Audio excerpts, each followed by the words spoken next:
and welcome to another hello, and welcome to another FAQ Monday. I'm your host, Fluff, and today we're going to go over some questions, and that might be it for a while, because I'm running out of questions. And, you know, after 156 episodes, it's to be expected. Might take a little breaky break from FAQ Mondays, because there ain't nothing left in the old question catch, if you know what I mean. If you get my drift. Yeah. First question, do you like Jaguars and Jazzmasters? Yes. Next to a Strat, the Jaguar was one of my very, very first guitar fantasies. Courtesy of Mr. Kurt Cobain and Nirvana. I thought that guitar was like the coolest looking thing I had ever seen. And I really want a reissue Kurt Cobain tribute Jaguar as well. Although I wish the Jaguar came in a 25.5-inch scale as opposed to the 24 3/4. And I mean, I'm sure they make that configuration now. I haven't actually looked at them in many, many years. They make so many different configurations for every single model these days. I'm sure there's something out there for me. I know they make a dual humbucker model. I know they make a baritone model. I know they make all sorts of stuff, but I also want a Jazzmaster. Maybe I should just get both a Jazzmaster and a Jaguar. I don't know. Or maybe I should get a non-Fender offset, but I don't know. I love that body shape. Offset guitars for me early on were just very attractive, and I really liked how they look.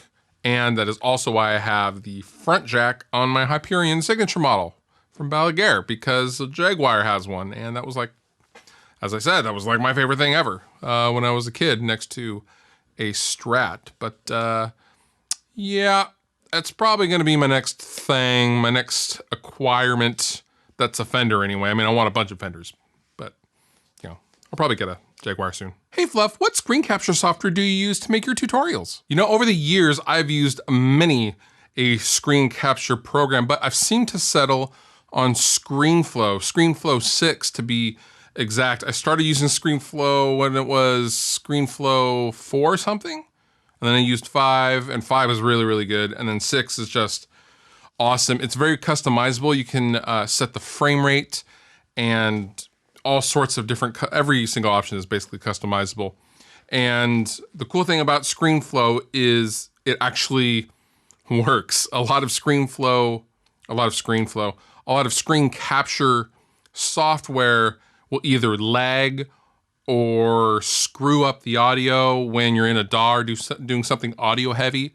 It'll just, yeah, it'll crap out very badly. But ScreenFlow has been very, very robust and very, very reliable.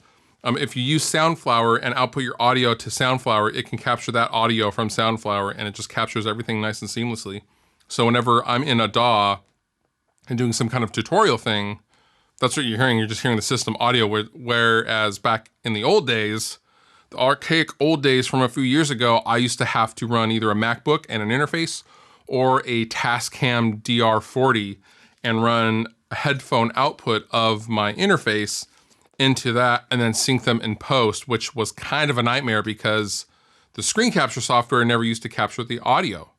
So you'd have to just manually, you have to do something like go into a MIDI drummer and make 4 distinct hits and then line up the sound bars with the hits, and it was kind of tedious. But you don't have to do that anymore these days. ScreenFlow 6 is about $100, I believe, something like that, 100, 125.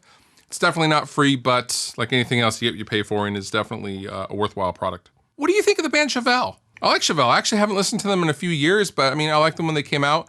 I actually saw them on a really weird bill here in Seattle. It was for a radio station. It was Linkin Park was the headliner, and then it was Rancid and Chevelle and AFI. I think that was 2003 or something like that. Chevelle just decimated the place, and they tore the roof off the place, and I couldn't believe how huge they sounded for a 3-piece even back then. Pete was just bringing it. Everything was just on point. Sounded huge. It sounded like there were several guitar players, but it was just Pete holding it down and singing at the same time, and they were really, really good live. And ever since then, I have been kind of a low-key Chevelle fan because I really like the riffs. I like the music, but they're just not something I go out immediately and get the album of. When they come up on Spotify or something like that, I definitely turn it up a little bit for sure. And now, the dad joke of the week. What happened at the funeral of the world's worst comedian?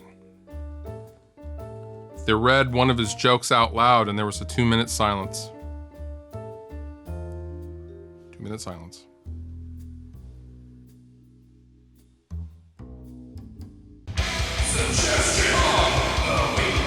My suggestion to you this week is to check out the new Mastodon video for Show Yourself. This video is hilarious and it is awesome and it is full of the Mastodon kind of humor that I have grown to expect and love. And I think you guys would really dig it if you haven't seen it already. You guys have been wonderful. I've been Fluff. Thank you so much for watching and I'll see you next time.